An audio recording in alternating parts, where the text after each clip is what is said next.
samo za malo pažnje. To bile pune ove plastike. Ja sam to ruku bazala. Molim vas, najprije ovi koji bi sad Uopće nije bezazleno. utišate svoje mikrofone. Je li vrijedno ovo? To nije normalno. Halo, Ima regulisano. utišate svoje mikrofone, kakofoniju zvukova, uključivo ptičice sa mikrolokacija i ostalo. Molim vas, utišajte mikrofone, da možemo početi sa ovim događajem. U Sarajevu. Informacioni sistemi, utišajte, hvala. Slovenija također vas zamolio da utišate.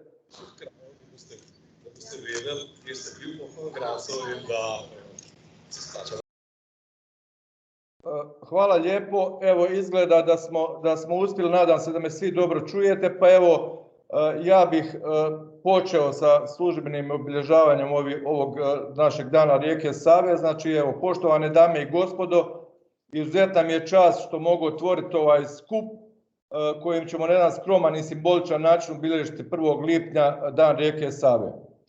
Dozvolite mi evo da na početku pozdravim predstavnike nadležnih državnih i entitetskih ministarstava, predstavnike kantonalnih ministarstava, gradonačelnike i načelnike i ostale predstavnike gradova i općina koji su svojom nazočnošću uveličali ovaj događaj, predstavnike institucija, agencija, javnih ustanova koje su nadležne za upravljanje vodama, prisutne predstavnike država u Savskoj komisiji, znači članove i zamjenike članova Savske komisije, djelatnike tajništva Savske komisije koji su na svim lokacijama u državama, naše sudomaćine, odnosno suorganizatore, nazočne direktore i djelatnike hidrometeoroloških službi iz svih država stranaka okvirnog sporazuma, a evo da i nabrojimo, to su Agencija Republike Slovenije za okolje, Državni hidrometeorološki zavod Hrvatske, Republički hidrometeorološki zavod Republike Srpske, Federalni hidrometeorološki zavod i Republički hidrometeorološki zavod Srbije. Posebno pozdravljam učenike osnovnih i srednjih škola, predstavnike mladih sa sliva Save i njihove profesore, čije sudjelovanje nam je uvijek posebno drago i bitno na svim ovim događajima kojima obilježavamo Dan Save. Na kraju upućujem pozdrav svim ostalim koji su nam se pridružili u ovom simboličnom obilježavanju Dana Save na licu mjesta ili online putem ove naše platforme.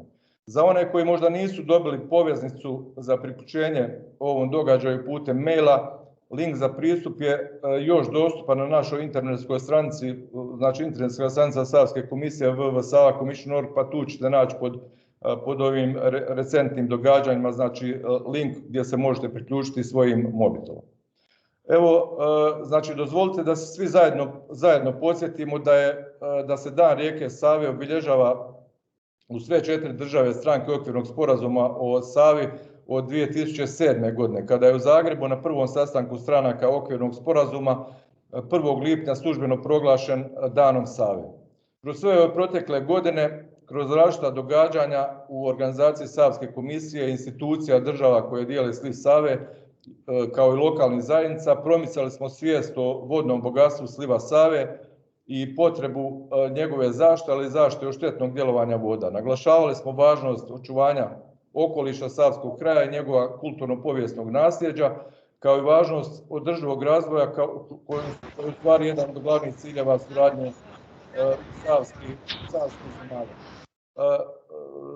Nama u Savskoj komisiji posebno važan i možda slobodno reći centralni događaj kojim tradicionalno obilježavan Dan Save je Parlament mladih sa sliva Save, koji se svake godine organizira kao dvodnevni skup oko 1. lipnja od 2012. godine, kada je prvi parlament održan u Parku prirode. Parlament obično okupi između 50 i 60 učenika srednjih škola iz Slovenije, Hrvatske, Bosne i Hercegovine i Srbije, koji uz upoznavanje i ugodno druženje raspravljaju o različitim temama i na kraju ponude svoje viđenje kako riješiti razne probleme vezano za korištenje, zaštitu voda ili zaštitu od voda. Kroz ove protekle godine Samo smo 2 puta imali izvanredne situacije kada parlament mladih nije održan na dan, za vrijeme Dana Save. Znači, a posredno su bile i povod za ovaj današnji događaj. Prvi put, znači 2014. godine, kada je zbog katastrofalne poplave parlament mladih odgođen, ali ipak održan u 9. mjesecu iste godine, i drugi put lani, kada smo zbog pandemije bili, nažalost, prinuđeni potpuno najprije odgoditi, a onda zatim na jeseni potpuno otkazati ovaj skup. Umjesto parlamenta, Dan Save smo lani skromno obilježili simboličnim postavljanjem oznake visoke vode u Krškom u Sloveniji u organizaciji ARSO-a i u suradnju s Udruženjem slovenskih geografa, Gradskim muzejom Krško, a isto tako imali smo čast da je tom događaju su nazočili predstavnici općine Krško i Ministarstva okoliša, ali i učenici osnovne škole Krško. Ta hvale vrijedna aktivnost koju, koliko znam, ARSO provodi kontinuirano od velike poplave iz 2014. godine, učinila nam se i kao dobra ideja da se ove godine i u ovim uvjetima simultano organizira postavljanje oznaka najviše zabilježene razine vode na izabranim lokacijama u sve 4 zemlje stranke okvirnog sporazuma. Evo, kao što već znate, te lokacije su u Sloveniji, znači Polhov Gradec, to je na jednoj rječici Božni, 20 km od Ljubljane, u Hrvatskoj u Slavonskom Brodu, znači na mikrolokaciji hidrološke postaje Slavonski Brod, u Bosni i Hercegovini, znači na 2 lokacije na rijeci Bosni, znači u Modrići i u Maglaju, i u Srbiji na Savskom pristaništu u Beogradu. Evo, prije nešto pređemo na događanja na terenu, želimo vas obavijestiti da planiramo snimati, fotografirati na ovim mikrolokacijama. Evo, i obaveza mi je nekako prema ovim najnovijim instrukcijama da upitam da li netko od nazočnih ima nešto protiv toga, i ako ima, molim da se javi s terena ili putem platforme, mislim na snimanje, odnosno fotografiranje. Evo, tako su me bar instruirali da ovo moram reći, pa evo ja to govorim. Da li neko ima možda nešto protiv toga da snimi ovaj događaj? Evo, izgled, ne vidim da ima nekih ograda po ovom pitanju, pa evo, predlažem da započnemo sa javljanjem s terena. Prema redoslijedu, kako sam malo prije naveo, znači prvo Slovenija, pa Hrvatska, Bosna i Hercegovina i na kraju Srbija. Pa evo, želim pozvati kolege iz Slovenije koje će nam se javiti iz Polhovog Gradeca da započnu obraćanje s terena sa opisom poplavnog događaja s kojeg ćemo označiti najvišu dosegnutu razinu vode, a vidim evo u Gradecu da se još osim ovog upoznavanja sa ovim poplavnim događajem, da vidim da ima još nekih aktivnosti. Pa evo, ja vas zamolio da iz Slovenije da uzmete riječ u kratku 5, 6, 7 minuta da nam evo predstavite ovaj događaj u vašoj sredini. Pa evo, kolege, izvolite, uzmite riječ.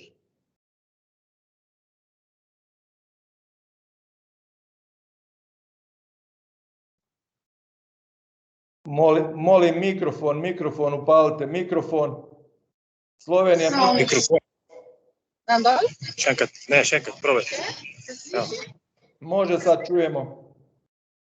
Ja, v redu? Najbolj ško.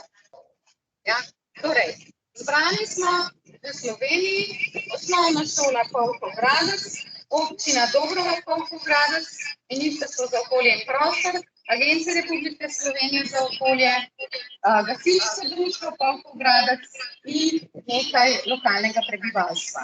Pozdravljamo vas in smo zadovoljni, da smo lahko del te akcije in da bomo lahko zgodbo, ki smo jo tukaj začeli nadaljevati po korekciju stane. Čisto na kratko, Peter, bom kar jaz nadaljevala. Ja? Torej, halo? Ja, smo. Visoka voda, tablica je nameščena nad reko, je bila tukaj zabeležena v oktobru 2014.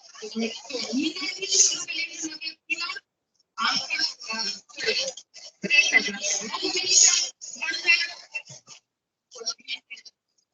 si vam kažemo, in pač teže situacij glede leta 2014 kot najvišjo vodo.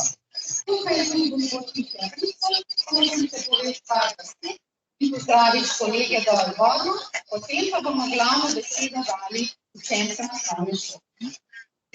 Dober dan, dragi kolegi v porečju Save. Dober dan. Vesel sem, da naš sesevek parlamentu mladih, ki je v okrnjeni obliki letos, je tukaj iz Polhovega Gradca z učitelji, mentoricami, učenci, gospodom županom in gasilskim društvom, ki skrbi za zmanjševanje ogroženosti pred visokimi vodami, in veseli smo, da bomo povezali s Hrvaško, Bosno in Hercegovino, Srbijo ob tem dnevu za te vsebine in še enkrat vsem vesel dan Save in čim prej pridemo, bomo rekel skupaj, da bomo to na terenu tudi pogledali v živo. Uživajte, hvala. No, in zdaj damo še besedo učencem osnovne šole, ki so za vas in za nas pripravili posebno presenečenje.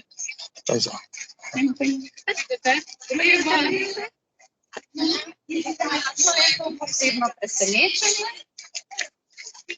Tule bomo videli, kaj se dogaja. Pogodni mož in učenci osnovne šole Polhov Gradec.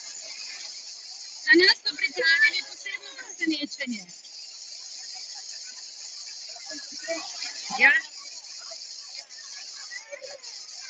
Lahko začnete, ja.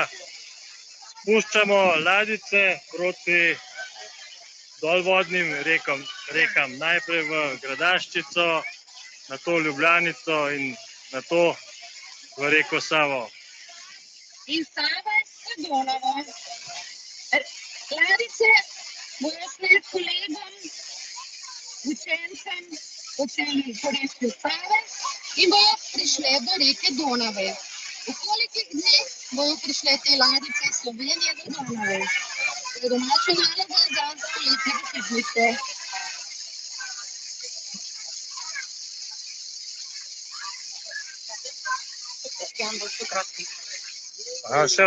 Še otroci bodo nekaj povedali.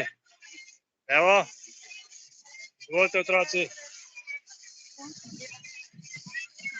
Sej bodo slišali tukaj, kaj je ta mikrofon. Kar ne. Evo, otroci, kar povejte. Ja. Super.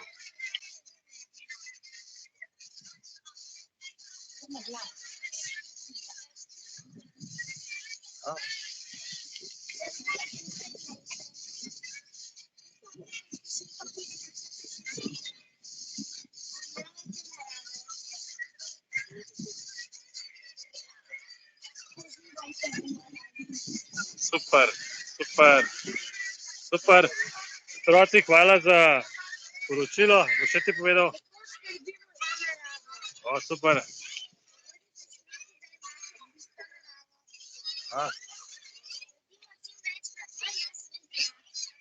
Super.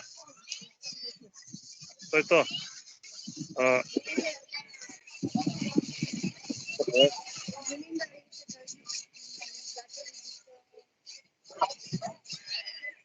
Super.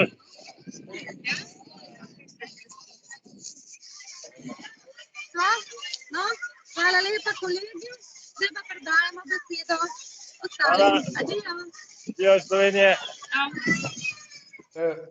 Hvala vam lijepo, bilo je zaista lijepo, vidimo da je žamor i naravno da je žamor kad vidimo dosta učenika i osnovnih škola i tako dalje.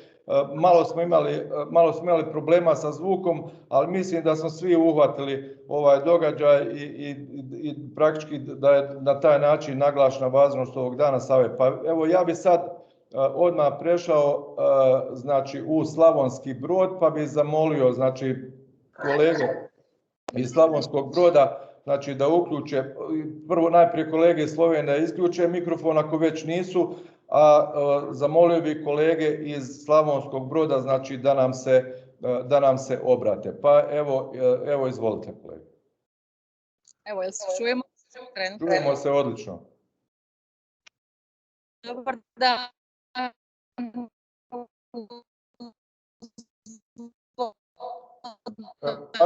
Pardon, pardon.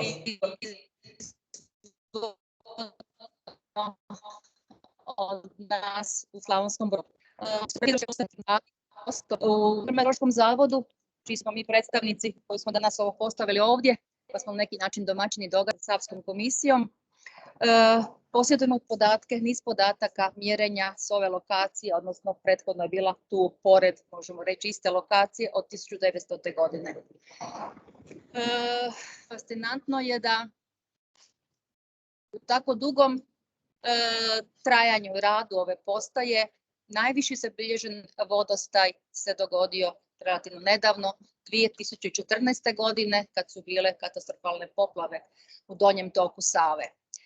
Kao spomen na, nećemo reći na taj događaj, nego na pojavu maksimalne razine ovdje ikad, danas u sklopu proslave obilježavanja Dana Save, gdje se u svakoj zemlji članici postavljaju negdje oznake velike vode postignute u nekom razdoblju u prošlosti. Mi smo ovdje jutros stavili ovu tablu, ona je istog dizajna i postavlja se na ovim lokacijama, svuda ista s podacima za lokaciju na kojoj se postavljaju. Dakle, ja ću nešto reći kratko o tom događaju 18.5.2014. odnosno oko toga kad je bila ovdje poplava. Ovdje su domaćini koji o tome puno znaju i proživjeli su, pa ne treba puno pričati, samo malo općenito. Prije toga da kažem ko se sve ovdje okupio, osim nas iz THMZ-a, što kažem da smo domaćini, i kolege iz Savske komisije. Tu su od lokalnih, evo ja bih počela od dragih gostiju, od učenici gimnazije Matija Mesić, tako, što sam krivo rekla, i vaša profesorica bi tu negdje trebala biti, dakle, oni su ovdje iz Slavonskog Broda, ali već ste imali dovoljno godina, vjerojatno se sjećate tog događaja. Zatim, lokalno pozdravljamo i predstavljamo predstavnika grada, donačelnik ovih dana će vam biti ozvaničen, sad je ovo doba između izbora. Zatim tu je, rekla bih, isto lokalno predstavnik Hrvatskih voda. Vi ste iz vodno-gospodarske ispostave ovdje, Slavonski Brod, zato kažem da je domaćin, inače to je predstavnik Hrvatskih voda. Imamo predstavnika ministarstva, tako, mora, prometa, infrastrukture.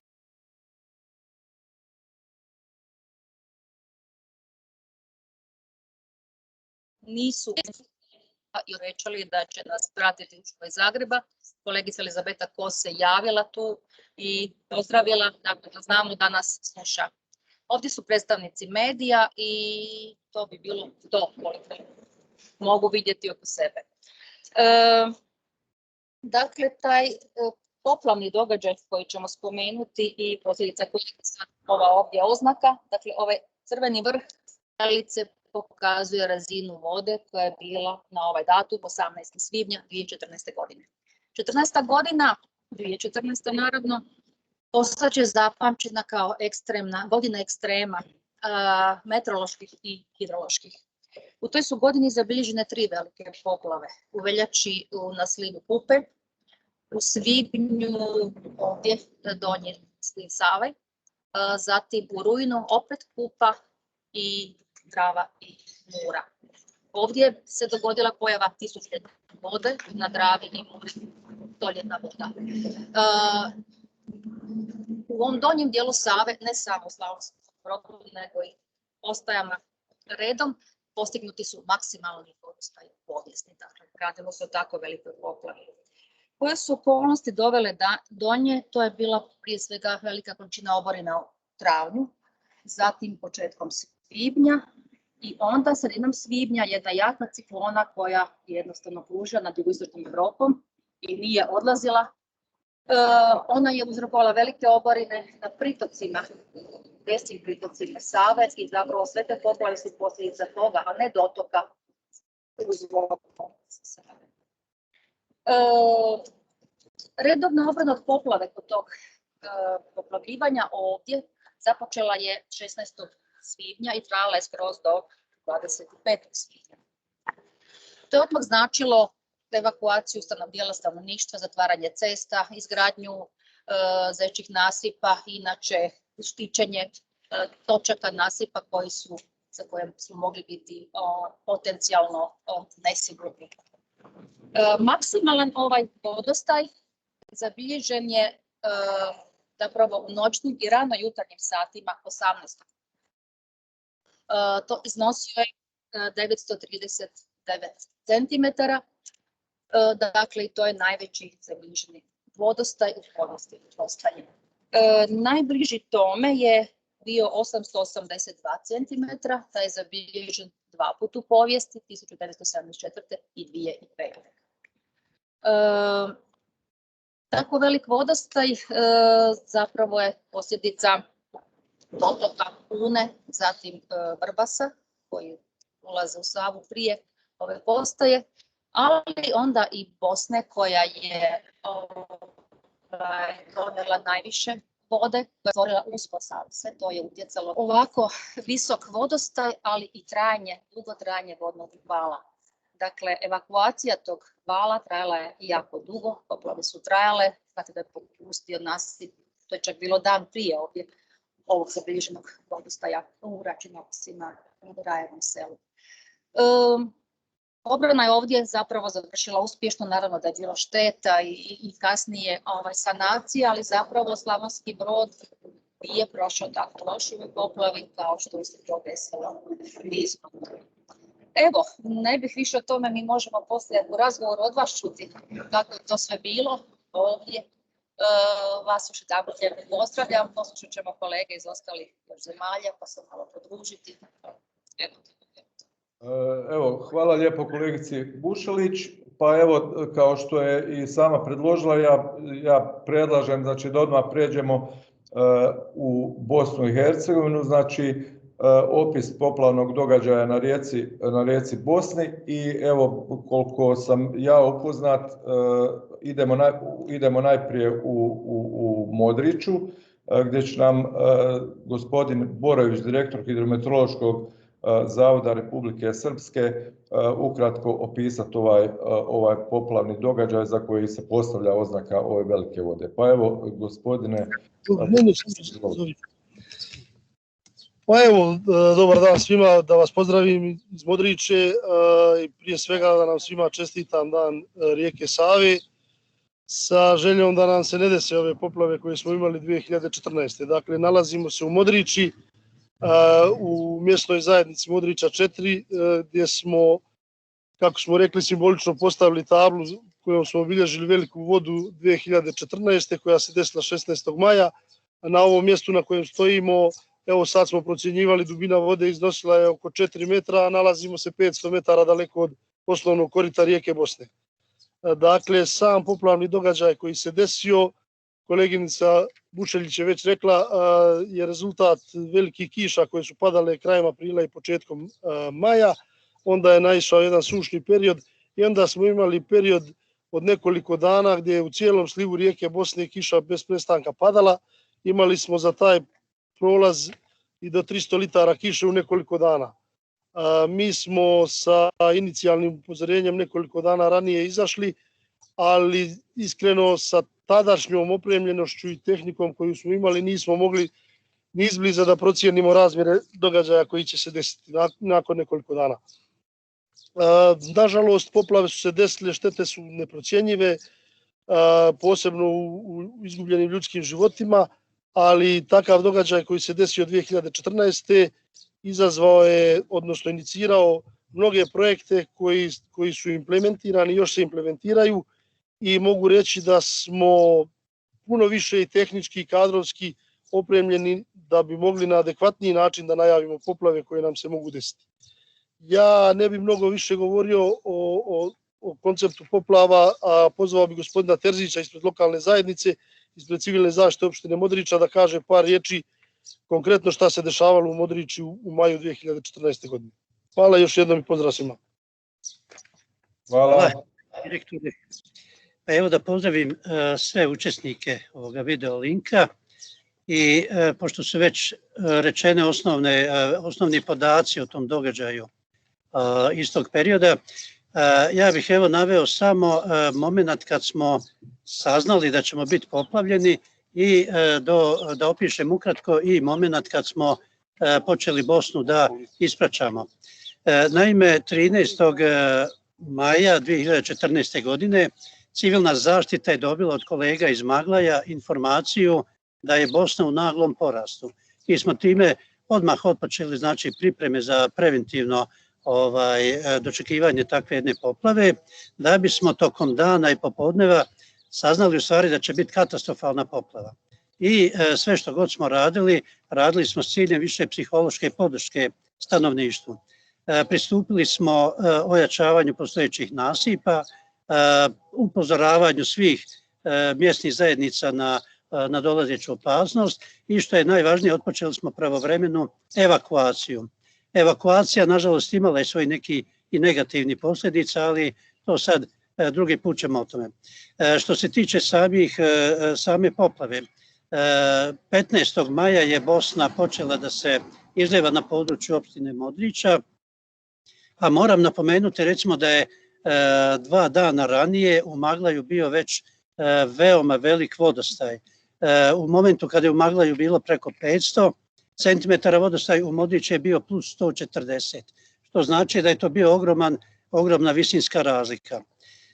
Stanovništvo je hrabro prihvatilo sve te događaje, lokalna zajednica također je raspoloživim sredstvima koje je imala u tom periodu odgovorila na taj događaj i na neki način 18. na 19. maj doživjeli smo i povlačenje Bosne. I nakon toga znači sve one druge radnje koje slijede na asanaciji terena. Što se tiče samog događaja, evo mi ovdje smo upravo i označili, rečeno je već, znači to je jedna kota koja predstavlja strahotu kad se pogleda ovako u prirodi. Tako da nadamo se da ovakav događaj, iako se nekad ponovi, da ćemo imati daleko spremnije snage nego u tom periodu. Zahvaljujem se. Hvala lijepo i vama. A evo, čini mi se da smo s ovim završili ovaj opis događaja u Modrići, pa evo ostajemo na rijeci Bosni, pa idemo znači u Maglaj i evo ja bih zamolio gospodina Almira Bijedića, znači direktora Federalnog hidrometeorološkog zavoda, da uzme riječ i da nam ukratko opiše i ovaj poplavni događaj znači što je se dogodio i u Maglaju 2014. godine. Pa gospodine Bijediću, izvolite. Hvala. Dobar dan svima iz djelomično sunčanog i oblačnog Maglaja. Prije svega želim da vas pozdravim u ime svih danas okupljenih koji obilježavamo Dan rijeke Save. Također zahvalio bi se Međunarodnoj Savskoj komisiji koja je organizirala obilježavanja Dana rijeke Save i također zahvalio bi se današnjim učesnicima na ovom događaju, a to su predstavnici Međunarodne Savske komisije, Federalnog hidrometeorološkog zavoda, Agencije za vode sliva rijeke Save, predstavnike općine Maglaj, gimnazije Edge Mulabdić i gimnazije Edge Mulabdić. Zašto smo danas u Maglaju? Sigurno nismo bez razloga. U poplavama 2014. godine Maglaj je sigurno jedan od gradova, ako ne i grad koji je pretrpio najveće štete u poplavama i koji se u tim trenucima teškim jako uspješno borio protiv tog događaja. Kad govorimo o poplavama 2014. ja ću krenuti od početka maja, kada su bile veoma jake kiše koje su jako podigle vodostaje rijeka i zastile su tlo. A događaj koji je prethodio poplavi, to je kiše koje su bile 13. i 14. maja, preko 150 litara po metru kvadratnom, a to je u stvari tromjesečna prosječna količina padavina za mjesec maj. Mi se nalazimo na mjestu mosta u gradu Maglaju gdje ćemo upravo i danas postaviti oznaku za vodostaj. Visina vodostaja je bila 840 mm i to je najveći vodostaj ikada zabilježen u Maglaju. Radi se o povratnom periodu od 200 godina a ono što je jako interesantno da je protok bio preko 3000,5 kubnih metara u sekundi. To dovoljno govori o kakvom je poplavnom događaju riječ. U čemu je značaj ovog obilježavanja? Upravo da ne zaboravimo šta nam se dogodilo 2014. godine, da obnovimo sjećanja i da se u budućnosti pripremimo bolje i da budemo spremni da reagujemo na ove događaje koji nam se mogu desiti, jer živimo u vremenu klimatskih promjena i u svakom trenutku možemo očekivati neki ekstremni događaj. Da li će biti poplava ili neki drugi događaj, mi to ne znamo, ali ne možemo sa sigurnošću reći da nam se događaj 2014. neće ponoviti. U međuvremenu jako smo puno uradili na jačanju kapaciteta institucija i sama Savska komisija je uradila puno praveći prognozni model za sliv rijeke Save. S druge strane imamo tu i platformu FFPS na kojoj imamo objedinjene sve hidrološke modele, ali naglasio je da smo uradili puno i na nacionalnom nivou, da se upravo završava izrada prognoznog modela za sliv rijeke Save u okviru IPA projekta koji je vodila delegacija Evropske unije i da smo u ovom periodu uradili prognozni model i ojačali hidrološki i meteorološki monitoring u slivu rijeke Bosne. Ono što želim da kažem da upravo ovo što smo uradili treba da nam bude garancija da spremnije dočekamo eventualne buduće događaje. I nadam se da će to tako biti. Kada je riječ o lokalnoj zajednici, ja bih zamolio predstavnika civilne zaštite opštine Maglaj da nam kaže koju riječ kako se oni ovdje borili, jer oni su bili najizloženiji svemu i ja bih želio da gospodin opštine kaže koju riječ. Hvala lijepo. Evo, zahvaljujem gospodinu Vijeću, naravno, evo, izvolite, uzmite riječ. Dobar dan, pozdravljam sve u vašem tamo studiju od činjenog skupa koji se okupio ovdje povodom obilježavanja Dana rijeke Bosne i postavljanja ove ploče koja označava visoke vode. Znači, mi smo u Maglaju 2014. godine imali problem taj što nam je kiša koja je padala, znači ta ciklona koja se formirala iznad ovih krajeva je cirkulirala 5-6 dana. Kao što su kolege prije mene rekle, palo je tu između 150 i 300 litara kiše znači od ponedjeljka do petka posle podne. Kod nas je se u Maglaju pojavio problem srijedom posle podne.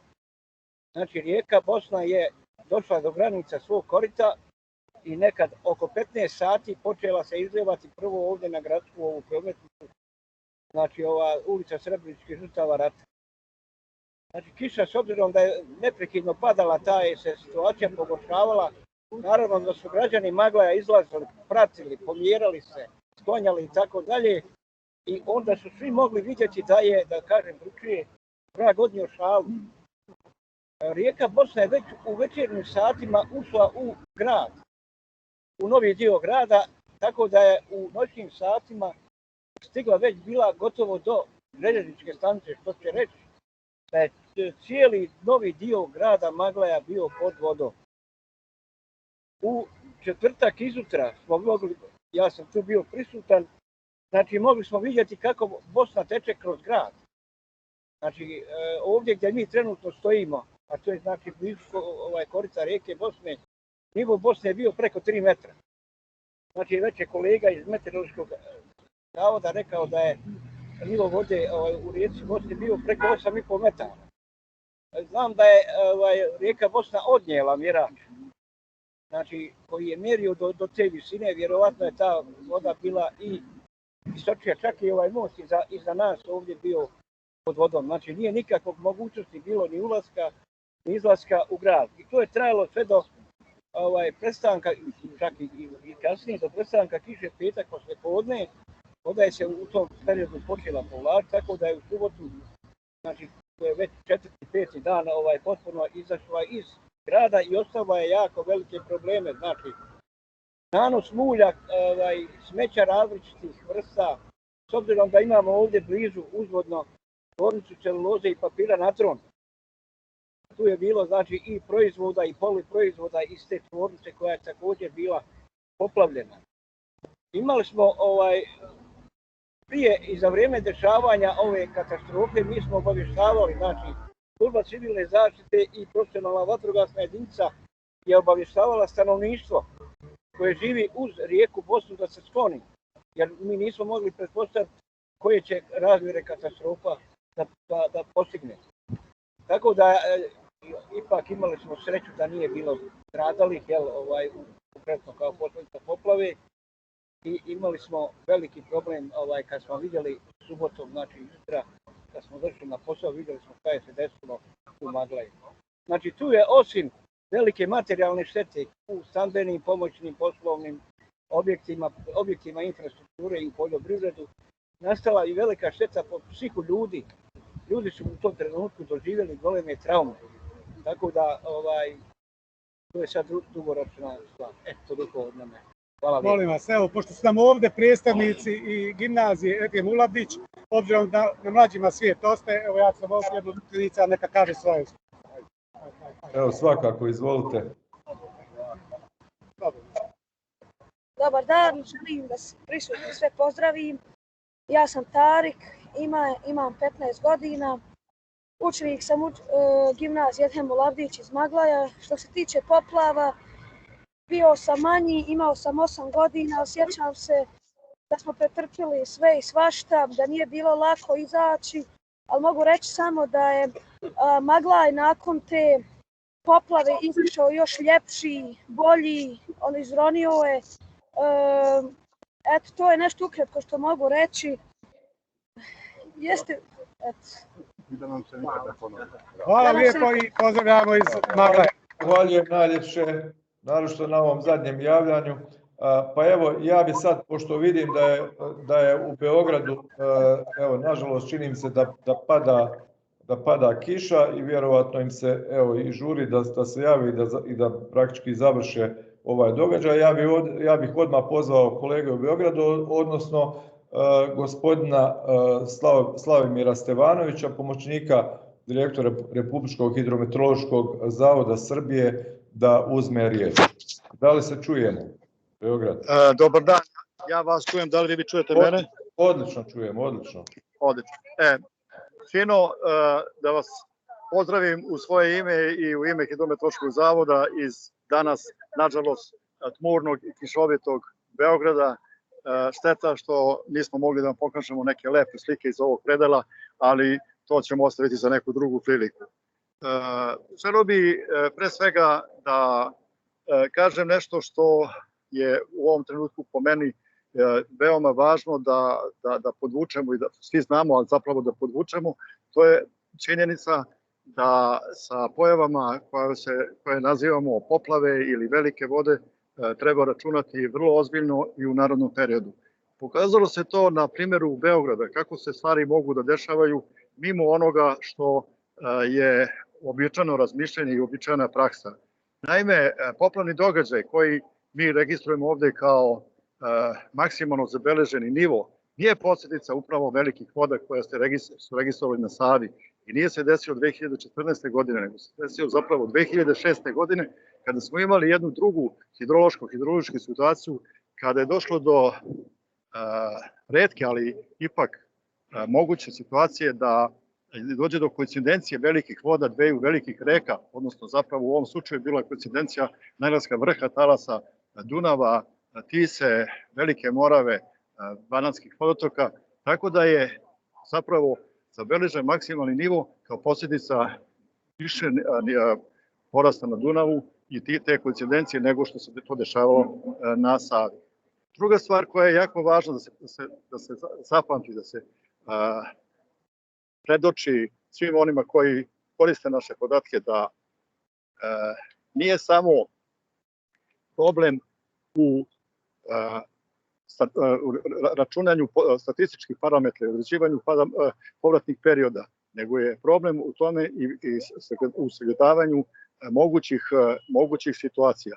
Na primjer, mi smo mislili 1981. godine da je to maksimum koji se neće ponoviti. Zapravo tad smo imali maksimum na Savi. Međutim, nije prošlo ni 15 godina, pojavio se novi, znači 2006. godine, i to je upravo ova tabla koju ovde vidite, koju mi danas postavljamo, verujući da će to bar za nekih 50 godina biti zaista maksimum. Međutim, iskustvo nas uči da ne smemo da budemo sigurni. I to je neko iskustvo koje, pretpostavljam da su ovi planeri gradski, koji ovdje izgrađuju jedan divan part Beograd na vodi, imali na umu kada su definisali nivoe na osnovu kojih su radili objekti. Znači, ovaj dan, pored toga što je prilika da se naglasi jedan takav događaj, ostavlja i upozorenje. I čini mi se da bi možda bilo i dobro da se i u buduće ne ostavljaju table sa apsolutnim trenutnim maksimumom, nego da se postavljaju table i sa prethodnim maksimumom. To je, mislim, najbolji način da se ljudima skrene pažnje kako se priroda menja i kako su očekivanja vrlo često znatno lošija od onoga što smo mi želeli. Možda je i obaveza moja da ovde predstavim i ostale prisutne, da će pored predstavnika Savske komisije, ovdje imamo predstavnike javnog preduzeća Srbija vode, učenike škole za ugostiteljstvo i turizam, koji su ovde redovni naši posetioci. Nažalost, verovatno zbog ovakvih vremenskih prilika nije mogu da se odazove veći broj ovih naših kolega i kolegica. Pozdravljam, mislim da je, evo ovog trenutka se pojavljuje sunce, tako da možemo da nastavimo ako treba. Pozdrav svima. Evo, zahvaljujem Slavi na ovim porukama i na prijedlozima za budućnost. Pa evo, s ovim smo manje više završili ova javljanja uživo sa terena. Ja bih, evo, ako mi dopustite, na kraju ovog događaja želio naglasiti da smo, kao što su već neki govornici rekli, da smo nakon 2014. godine u suradnji svih institucija kroz Savsku komisiju razvili sustav prognoze i upozoravanja na poplave u slivu Save, koji sigurno doprinosi podizanju stupnja sigurnosti, odnosno smanjenju rizika od pojave poplava, a trenutno radimo i na daljem poboljšanju hidrološkog i hidrauličkog modela Save. Planiramo i kontinuirano održavati i unapređivati ovaj naš zajednički sustav, pa ćemo se i sigurno nadležnim institucijama u vrlo kratkom vremenu obratiti sa zahtjevom za dostavom određenih podataka i podloga kojima bi uspjeli i na još veći nivo dovesti ove naše modele, odnosno čitav sustav. Evo, također bih želio skrenuti pažnju posebno učenicima i profesorima da je otvoren natječaj za radove na osnovu koji će najbolji timovi biti izabrani da sudjeluju na 9. parlamentu mladih koji, evo, planiramo održati u Banja Luci 8. i 9.10. ove godine s temom Zaštitimo naše kulturno nasljeđe.